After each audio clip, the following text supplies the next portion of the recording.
What's going on, everybody? It's TheKeymaster 84 coming at you guys. Hope your day, night, morning, wherever you may be, is going fantastic.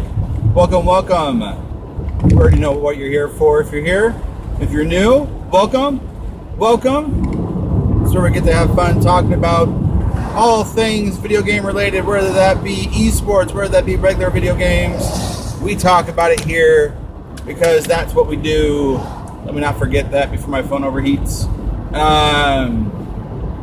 Today we are discussing, I read an interesting article last night on ESPN's esport page. Fionn on Fire, if you guys are not following him, you guys should go check him out.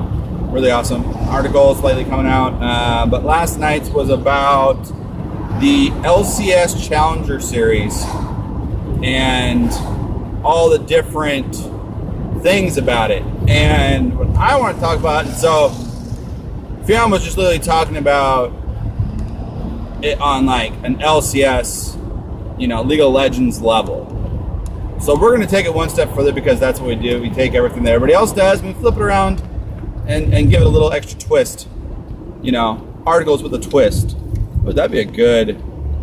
Anyways, so sorry guys. This is how my brain works. Like I say something, my brain goes, oh hey, that'd be kind of cool. Anyways, more of the story is, last night in the article I was reading, it was basically saying how the Challenger Series is broken. And what the article is all about is because, if you guys have not heard, Team Renegades and Team Impulse, and those are the two teams that are currently in the LCS, along with Team Dragonites and the Challenger Series, have all been banned from Riot-sanctioned events. They all got banned for certain reasons. I'm not going to get into that. But the moral of the story was, Fionn was talking about how, like, this year, C9 is going to have basically an all-star challenger team. I mean, they haven't released the final lineup yet, but from everything I've heard and read about, I mean, you're going to have Hai, you're going to have, I forget, one of the Korean players they have that was on the Spring Splits team, and they're going to be on that team. Basically, it's going to be an all-star challenger team. And this is Cloud9's way of circumventing the rules of not being allowed to have two teams in the LCS. So let's go off that first. Two teams in a certain, in the championship or the Premier League, as well, that's what we're going to call it, the Premier League. Now this goes for Call of Duty, this goes for League of Legends, I believe this goes for Halo as well, if I remember correctly. Now I don't know about CSGO and Dota, but in the three leagues that I did mention earlier, you're only allowed to own one team.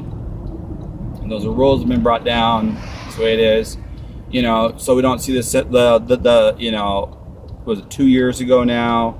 I think 2 years ago now, when we had in the League of Legends Championship, we didn't have Samsung White versus Samsung Blue.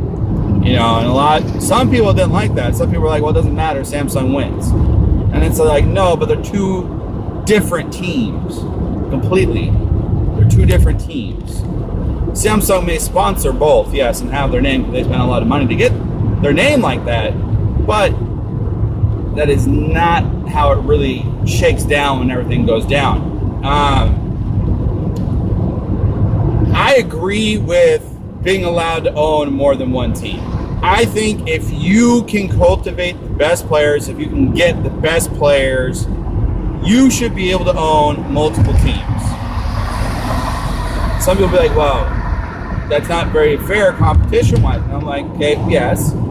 Some people may look at that like that, but it's like, if you want to be able to say that we are the premier spot to come, you will land those players. You will land those teams. I mean, look at Call of Duty before this last year. Optic had two teams. FaZe had two teams. Beyond that, there are a couple other teams that tried it and failed. Those two teams in Call of Duty were able to cultivate two teams who did very well. And I just don't see the problem with it. Because if you don't have the ability to have all these players being able to play, then you're just watering down, because then it's like, well, these guys got to go to a different team. Maybe they're really great working together, but someone says, well, I already got this guy. I don't want to have all four of you. I'm only going to take 3 of you, or 2 of you, or 1 of you. Now you're just watering down what that great team could have been. You know, because people are like, oh, they can just go to a different team. No, that's not how it works. You don't just get, pushed to a different team. And so with that being said, I really do think if you can afford and you want to and you can cultivate the talent, you should be able to have multiple teams in a given Premier League. Now, if these leagues aren't going to do that, something else that was brought up in the article, if these teams are not going to do that, you still have your challenger tier for people who are trying to get in, but then you also have a reserve tier.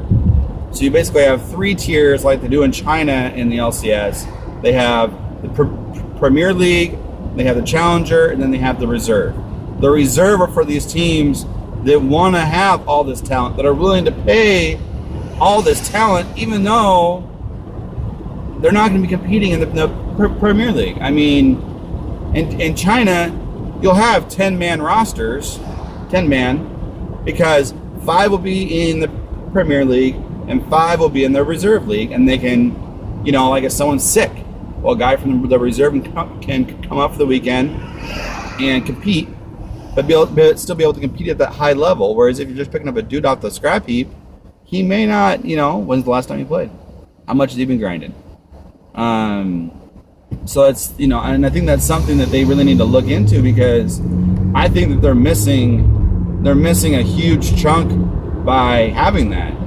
I think it'd be a great way for these teams to still be able to have those 2-team rosters, with 5 people, or in case of Call of Duty, it'd be 8. Halo would be 8. Dota would be 10. CSGO would be 10. Pretty sure 10 or 8. Either way, it's 8 or 10. And then that way the competition would still remain fair in the Challenger League, because you wouldn't have people like Cloud9 who are, for all sakes and purposes right now, if somehow Cloud9 does not win a spot in the Challenger Series, which will be crazy, what will happen is, right now, according to the rules, if C9 were to qualify, they would have to sell one of their spots. They can't have 2 teams.